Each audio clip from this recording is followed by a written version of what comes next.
புரட்சி தலைவர் எம்ஜிஆர் தனது வாழ்க்கையை இப்படிதான் நன்முறையில் வாழ வேண்டும் என அவராகவே ஒரு வழிமுறையை உருவாக்கி கொண்டு அதன்படி வாழ்ந்தார்.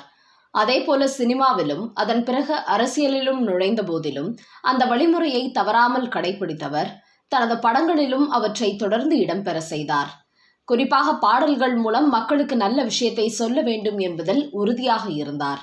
அப்படி அவரது எண்ணத்திற்கு பல கவிஞர்கள் பக்கபலமாக இருந்தாலும் கண்ணதாசன், வாலி இருவரது பெயரை தான் பலரும் கூறுவார்கள். ஆனால் எம்ஜிஆரின் திரையுலக பயணத்தை அரசியலுக்கு ஏற்றவாறு சாதுரியமாக திசை திருப்பி மக்களின் மனதில் இன்னும் அவருக்கு ஒரு வலுவான இடம் தேடி தந்த கவிஞர் ஒருவரும் இருக்கிறார். அவர் வேறு யாரும் அல்ல, புலவர் புலமை பித்தன் தான். கண்ணதாசன், வாலிக்கு பிறகு கொஞ்சம் தாமதமாக சினிமாவிற்குள் வந்தவர்தான் புலமை பித்தன். அதற்கு முன்பு கோவையில் தமிழாசிரியராக அவர் பணியாற்றி வந்தார். அப்போது அங்கே நடைபெற்ற தியாகி எம்.ஜி. ராமசாமி என்பவருக்கான பொதுக்கூட்டத்தில் எம்ஜிஆரின் ஆஸ்தான இயக்குநர்களில் ஒருவரான கே. சங்கர் மற்றும் அவருடன் நடிகர் அசோகன் ஆகியோரும் கலந்து கொண்டனர். அந்த நிகழ்ச்சியில் தனது சாதுரியமான பேச்சால் இயக்குனர் சங்கர், அசோகன் இருவரையுமே கவர்ந்து பாராட்டுகளை பெற்றார் புலமை பித்தன். அதிலும் இவர் ஆசிரியர், புலவர் என்பதை அறிந்த இயக்குனர் சங்கர் ரொம்பவே மகிழ்ந்து நீங்கள் சினிமாவிற்கு வரலாமே என்கிற ஒரு கோரிக்கையையும் வைத்தார். நிச்சயமாக நேரம் வரும்போது வருகிறேன் என்று கூறிய புலமை பித்தன் ஒரு கட்டத்தில் தனக்குள் இருந்த தமிழ் ஆர்வத்தாலும் நண்பர்கள் பலர் அவரது புலமை மீது கொண்டிருந்த நம்பிக்கையால் தூண்டிவிட்ட தூண்டுதலாலும் சென்னைக்கு புறப்பட்டு வந்தார். வந்ததுமே சினிமாவிற்கு பாட்டு எழுத வாய்ப்பு கேட்டு போக வேண்டாம் என நினைத்து முதலில் தனக்கான ஒரு வேலையை தேட முயற்சித்த புலமை பித்தன் சாந்தோம் கல்லூரியில் தமிழாசிரியர் பணியிடம் காலியாக இருப்பதை அறிந்து விண்ணப்பித்தார். இவரது படிப்புக்கும் புலமைக்கும் அந்த வேலை உடனடியாக அவருக்கு கிடைத்தது. அதன் பின் தனது குடும்பத்தையே சென்னைக்கு அழைத்து கொண்டு வந்துவிட்ட புலமை பித்தன் அதன் பிறகுதான் தன்னை சென்னைக்கு வரும்படி கோரிக்கை விடுத்த இயக்குனர் சங்கரை நேரில் பார்க்க சென்றார்.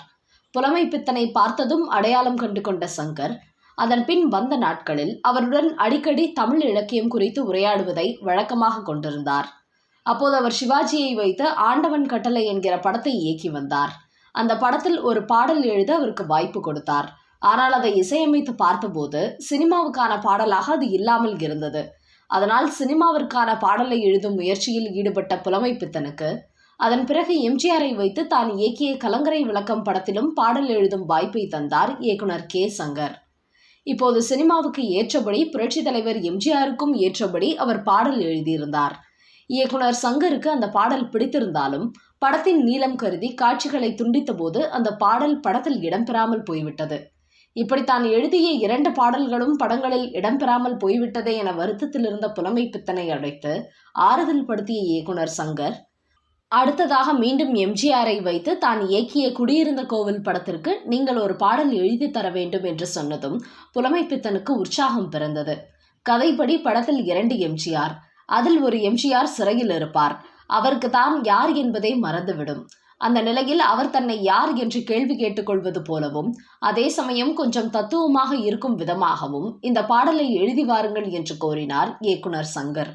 இந்த முறை இந்த வாய்ப்பை கெட்டியாக பிடித்து கொள்ள வேண்டும், இதன் மூலம் சினிமாவில் அழுத்தமாக தடம் பதிக்க வேண்டும் என நினைத்தபடியே சங்கரின் வீட்டிலிருந்து டி நகரில் இருந்த தனது வீட்டிற்கு யோசனையுடன் நடந்து வந்து கொண்டிருந்தார் புலமை பித்தன். டி நகரில் உள்ள தனிகாச்சலம் சாலையில் அவர் நடந்து வந்தபோது திடீரென அவருக்குள் இந்த பாடல் எப்படி இருக்க வேண்டும் என்கிற யோசனை பளிச்சென தோன்றியது.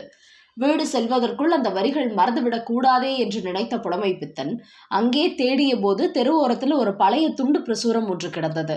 உடனடியாக அதை எடுத்து அதன் பின்புறத்தில் தனது மனதில் தோன்றிய வார்த்தைகளை எழுதி வைத்து கொண்டார். அதன் பிறகு அந்த தெருவிலேயே ஓரிடத்தில் அமர்ந்து கொண்டு அந்த மொத்த பாடலையும் எழுதி முடித்து விட்டார் புலமை பித்தன். அப்படி அவர் எம்ஜிஆருக்காக எழுதி படத்திலும் இடம்பெற்ற சூப்பர் ஹிட்டான பாடல்தான் நான் யார் நான் யார் நீ யார் என்கிற பாடல். அந்த பாடல் ஒரு மனநிலை பாதிக்கப்பட்டவன் பாடுவது போலவா இருக்கு என்கிற சந்தேகம் ஏற்பட்டாலும் அதில் எம்ஜிஆர் நடித்து பாடுகிறார் என்பதால் எந்த ஒரு ரசிகனுக்கும் அந்த சந்தேகமும் வராது. பதிலுக்கு உற்சாகமும் வரும் என இயக்குனர் சங்கர் உணர்ந்து கொண்டு அந்த பாடலை படத்தில் இடம்பெறச் செய்தார். பாடல் சூப்பர் ஹிட் ஆனது. அதன் பிறகுதான் எம்ஜிஆரின் முழு கவனத்திற்குள் வந்தார் புலமை பித்தன். தொடர்ந்து தனது படங்களில் எல்லாம் புலமை பித்தன் பாடல் எழுத வேண்டும் என ஒரு எழுதப்படாத நிபந்தனையே எம்ஜிஆர் கொண்டு வந்து விட்டார் என்று சொல்லலாம். அதே சமயம் புலமை பித்தன் எம்ஜிஆருக்காக எழுதிய பாடல்களில் தமிழும் துள்ளி விளையாடுவதுடன் எம்ஜிஆரின் நாயக பிம்பத்தையும் மக்களிடம் சரியாக கொண்டு போய் சேர்த்தது. எம்ஜிஆர் திமுகவிலிருந்து விலகி தனி கட்சி துவங்கிய போது அவருடன் புலமை பித்தனும் இணைந்து கொண்டார். இதே கனி படத்தில் எம்ஜிஆருக்காக அவர் எழுதிய நீங்க நல்லா இருக்கன்னு நாடு முன்னேற என்கிற பாடல், அதன் பிறகு 1977 தேர்தல் பிரச்சாரத்திற்காக அவர் எழுதிய வாசலிலேயே இரட்டை கோலம் இடுங்கள் என்கிற பாடல் என சில முக்கியமான பாடல்கள் எம்ஜிஆரை மக்களின் அன்பை பெறச் செய்து அவரை கோட்டைக்கு அழைத்துச் சென்று அரியணையில் அமர வைக்க ரொம்பவே உறுதுணையாக இருந்தன என்று சொன்னால் அது மிகையாகாது. அதே போல புரட்சித் தலைவர் எம்ஜிஆரும் அவரை கடைசி வரை தன் பக்கத்திலேயே வைத்துக் கொள்ள வேண்டும் என்பதற்காக புலமை பித்தனை அரசவை கவிஞராக்கி அழகு பார்த்தார். எம்ஜிஆருக்காக புலமை பித்தன் எழுதிய பாடல்கள் பற்றிய விரிவான தொகுப்பை, அவற்றின் மகத்துவத்தை கண்டிப்பாக இன்னொரு வீடியோவில் பார்க்கலாம் நண்பர்களே.